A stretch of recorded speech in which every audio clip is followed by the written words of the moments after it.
Garrison university کا بہت شکریہ، مجھے مدعو کیا گیا، میں ذاتی وجوہات کی وجہ سے نہیں آ سکا، نیکسٹ ٹائم ضرور آنے کی کوشش کروں، کیونکہ وہ ایک چیز بکتی ہے، ایک چیز سیل آؤٹ ہوتی ہے، تو ہم ریڈ لائن کو بہت سے لوگ کراس کر جاتے ہیں۔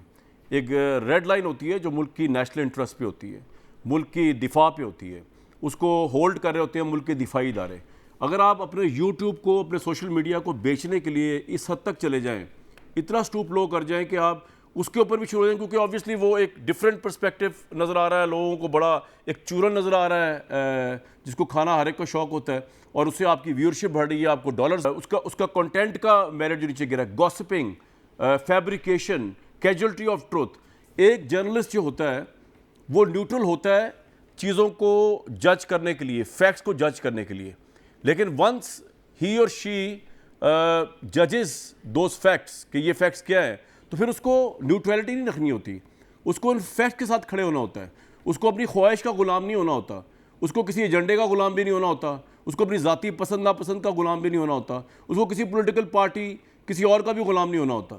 اس کو صرف اور صرف خبر، سچ اور حق کا غلام ہونا ہوتا ہے اور اس کے ساتھ کھڑے ہونا ہوتا ہے۔ لیکن اگین اس کے اندر بھی ایک ریڈ لائن ہے، آپ کے ملکی انٹرسٹ کے اندر آپ کو بہت سی دفعہ جو ہے بہت سی چیزیں جو ہیں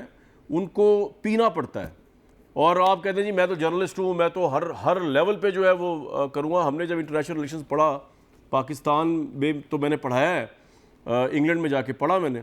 تو وہاں چلتا ہے پتہ ہے جو نیشنل انٹرسٹ ہوتا ہے، جو اقوام دوسری اقوام سے ڈیل کرتی ہیں،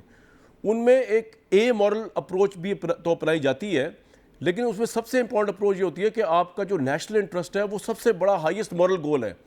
وہ سب سے بڑا حق ہے آپ کے ملک کا انٹرسٹ، کیونکہ آپ ایک ایسی بات کرنے سے جو آپ کہیں جی میں تو بڑی سچی بات کی ہے، لیکن پوری قوم 22 کروڑ یا جس بھی ملک کی جتنی پاپولیشن ہو وہ لیٹ ڈاؤن ہو جائے، وہ اس کا انٹرسٹ کمپرومائز ہو جائے، تو آپ بتائیں وہ ایسے بیانیے کا، ایسے جرنلزم کا، وہ اس کی کیا سبسٹینس ہے، اس کی کیا ویلیو ہے۔ اس لیے پاکستان کے اندر ہم دیکھ رہے ہیں ان چیزوں کو کہ شتر بے مہار آزادی ہے، رسپانسبلٹی کا فقدان ہے، لٹریسی کا فقدان ہے،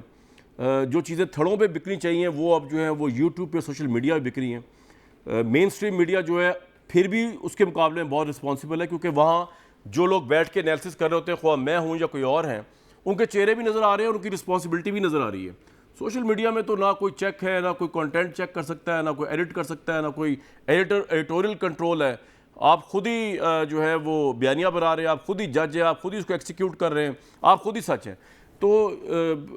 اس کانفرنس کے پلیٹ فارم سے صرف یہ کہنا چاہوں گا کہ جرنلزم اور جرنلسٹک ایسا چاہیے کہ یار میں کیا ہر چیز جو ہے وہ سیلنگ پوائنٹ ہے، کیا ہر چیز خبر کے طور پہ بیچ دیں آپ، کیا ہر چیز خبر کے طور پہ پبلش کر دی جائے، کسی اور طریقے سے آپ پیسہ نہیں کما سکتے، صرف ملک کے انٹرسٹ کو دو پہ لگا کے پیسہ بنانا ہے۔ تو ایک